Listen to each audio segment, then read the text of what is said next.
पूज्य गुरुदेव परम वंदनीय माताजी सूक्ष्म रूप से विद्यमान हैं। दोस्तों नमन करता हूं आप सभी मानव मात्र को मेरा प्रणाम। मैं पंडित दीनदयाल उपाध्याय जी की जन्मस्थली धानक्या स्टेशन से दोस्तों बाल्यकाल सेवा संस्थान हमने एक एनजीओ बनाया और उसका मुख्य मकसद था एकात्म मानववाद की प्रतिस्थापना विश्व राजनीति में। तो पिछले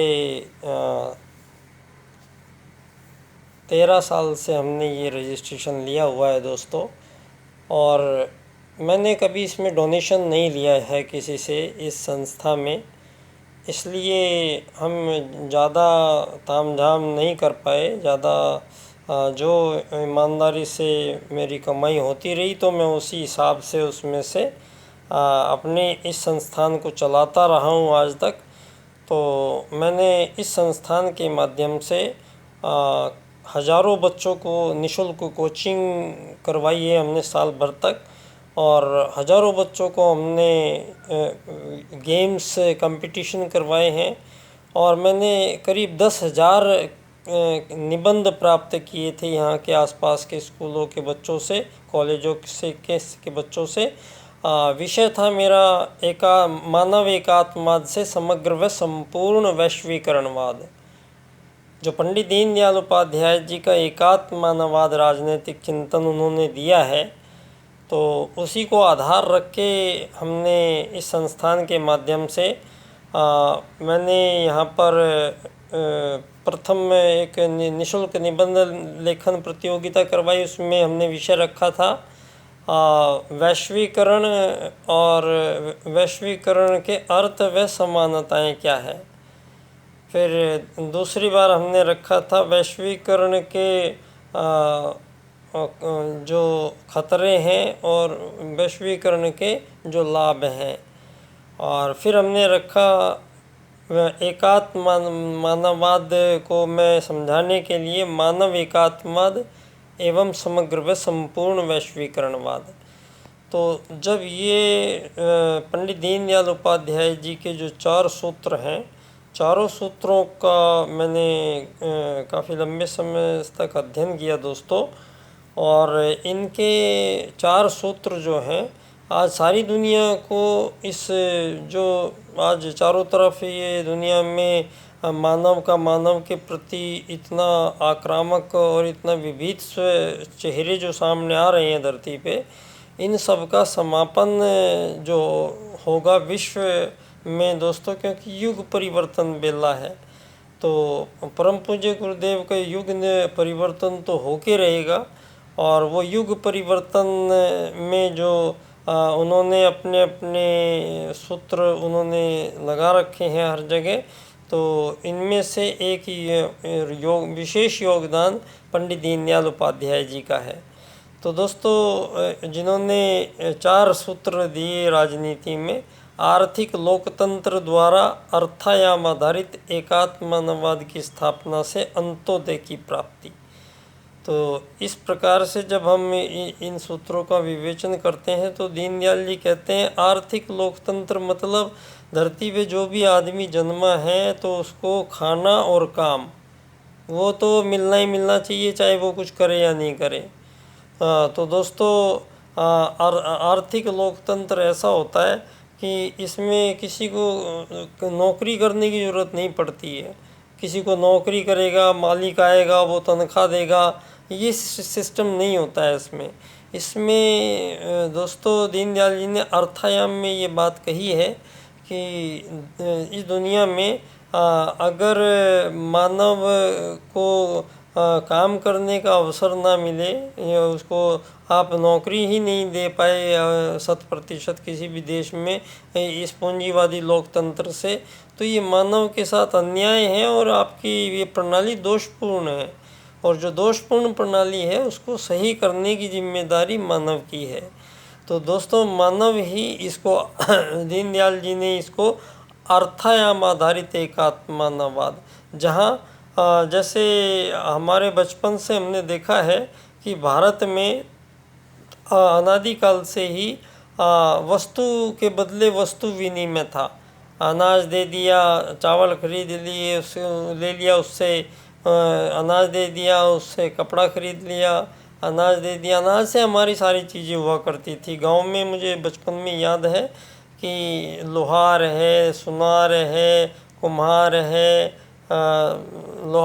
और दर्जी है, नाई है, ये सभी लोग जो हमारे काम आते हैं जीवन में, ये सब लोग हमारे साल भर फ्री काम करते थे, सेवाएं देते थे।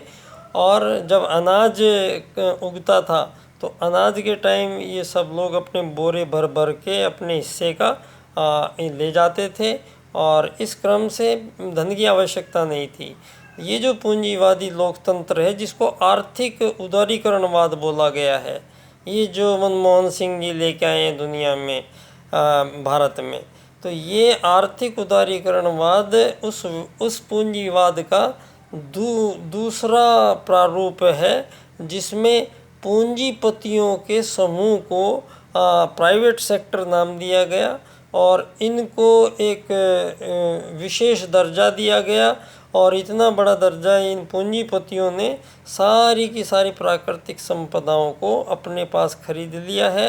वही अब सबके स्वामी हैं, वही अब सबको नौकरी देंगे, वही सबके लिए कुछ कर सकते हैं। सरकार आपसे अपना काम करती रहेगी, आपके खाने पीने, दूध दही पे, अचार पे, आपके नमक पे वो टैक्स लगाती रहेगी, अपना टैक्स बढ़ाती रहेगी, और बड़े बड़े संसद भवन और बड़े बड़े दिव्य इमारतें बनेंगी इनके बैठने के लिए। और जितने भी सरकारी लोग हैं उनको मकान फ्री रहेगा, बिजली फ्री रहेगी, सब कुछ फ्री रहेगा उनके लिए। वो होंगे कितने परसेंट? वो 10% लोग होंगे, बाकी 90% उनमें से सरकार ने ये जिम्मेदारी ली थी। धरती पे पहली बार जब सरकार बनाई गई, पहली राजनीति जब धरती पे आई, तो ये सब चीज़ें पहले से ही तय की गई थी दोस्तों। यहाँ एक सरकार बना दी है गई थी, वो जो सब चीज़ों की देखभाल करेगी, और एक जनता थी, इनके बीच में कोई नहीं, सारा काम सरकार को ही करना है।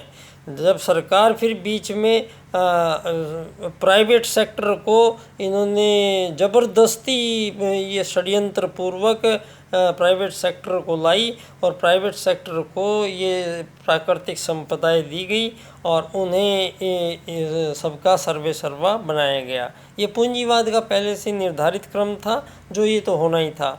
तो इसका अंतिम लक्ष्य ये है कि धरती पे सारी पे परमाणु युद्ध चलेंगे और सारी धरती को तबाह कर दिया जाएगा। और इससे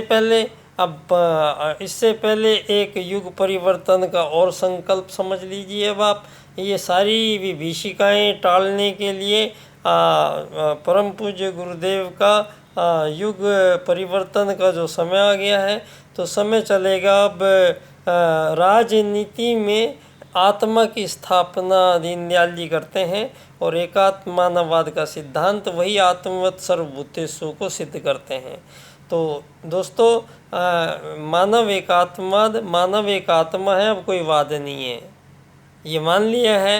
और एवं समग्र व संपूर्ण वैश्वीकरणवाद, ये सारी धरती पे जितने भी सीमा रेखाएं हैं, इन सारी सीमा रेखाओं को समाप्त कर दिया जाए। सारे धरती के मानवों को सारी धरती पे कहीं भी रहने जाने की आज़ादी मिलेगी। सारी धरती से युद्ध हमेशा के लिए समाप्त हो जाएंगे। सारी धरती पे आश्रम के तहत लोगों को रखा जाएगा। 7 अरब लोगों को गिन गिन के सबको एक एक की प्लान किया जाएगा। किसी को भी मकान खरीदने की ज़रूरत नहीं, ज़मीन खरीदने की ज़रूरत नहीं, बिजली पानी के भरने की ज़रूरत नहीं, बच्चों की फ़ीस जमा कराने की ज़रूरत नहीं, बच्चों की शादियां करने के लिए दहेज इकट्ठा करने की ज़रूरत नहीं, बच्चों के लिए नौकरियों के लिए रिश्वत देने की ज़रूरत नहीं। मानवों से जितनी शरीर की आपकी जितनी प्रॉब्लम थी, जिसकी वजह से आपको एक गरीब अमीर का चोला ओढ़ना पड़ता है, ये सारी समस्याएं इस बार मानव को एकात्म मानववाद में स्थापित करते हैं दीनदयाल जी। तो आपके शरीर की जितनी भी जिम्मेदारियां हैं, वो सारी की सारी निःशुल्क आजीवन प्रत्येक मानव को धरती पे प्राप्त होगी। उसके लिए संघर्ष करने की अब ज़रूरत नहीं पड़ेगी। तो दोस्तों, एक ऐसी दुनिया में हम आ रहे हैं जहाँ आत्मवत सर्वभूतेषु और वसुदैव कुटुंबकम का मिलान हो जाएगा। ये मिलान नहीं हुआ है अभी तक, और ये मिलान कराना ही पंडित दीनदयाल जी के और परम पूज्य गुरुदेव के बीच का सेतु है। तो दोस्तों धन्यवाद। मेरा विषय मानव एकात्मवाद से समग्र व संपूर्ण वैश्वीकरणवाद, और इसमें एक ऐसी दुनिया बसेगी कि एक स्त्री और एक पुरुष आजीवन दोनों का विवाह होगा 18-21 के बाद, और एक ही बार विवाह होगा, और आजीवन कोई तलाक नहीं होगा, और पति और पत्नी के बीच में वफादारी रहेगी, और अन्यत्र न पति न पत्नी अन्यत्र संबंध स्थापित नहीं कर पाएंगे संसार में। जो ये चाहे सारी दुनिया में कुछ भी चल रहा होगा अभी, लेकिन ये सारी दुनिया को अब एक सिस्टमेटिक ढंग से चलना पड़ेगा। उच्च कक्षा में प्रवेश होने जा रहा है मानव का, तो उच्च आपकी सारी ये चिंताएं ही हटा दी जाएंगी, तो आपको कोई दिक्कत आने वाली नहीं है। अब जब आपको कुछ मकान ये सारी चीज़ें हट जाएंगी, तो आप इस जो मेरी थ्योरी है इस पे आप ज़रूर गौर करेंगे।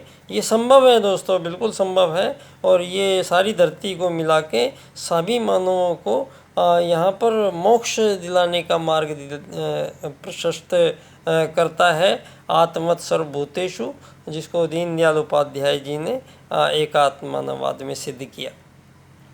यहाँ धरती पे प्राइवेट सेक्टर नाम की कोई चीज़ होगी ही नहीं, होनी ही नहीं चाहिए। यहाँ पे सिर्फ एक विश्व सरकार होगी, और सारी धरती के सभी मानव जितने भी हैं वो केवल एक यात्री हैं, यात्री बन के आए हैं, यात्री बन के उनको रखा जाएगा, और यात्री बन के वो जाएंगे।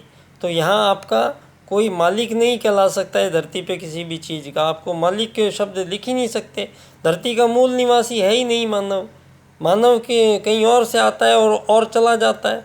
आप उसको जितने भी मूल निवास प्रमाण पत्र है धरती के, सब रद्द किए जाएंगे। जो मानव को एक शरीर मान के बांटते हैं, वो सारी की सारी पद्धतियाँ धरती से चेंज की जाएंगी, और मानव को एकात्म मानववाद के रूप में स्थापित होगा।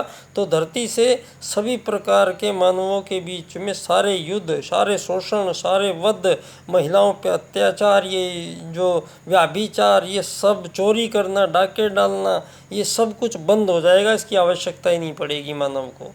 तो एक ऐसी दुनिया जहाँ सारी दुनिया को एक महामानव बनाने की और माँ गायत्री की अनुकंपा से परम पूज्य गुरुदेव के युग परिवर्तन के समय में पंडित दीनदयाल उपाध्याय जी के सूत्र करते हैं।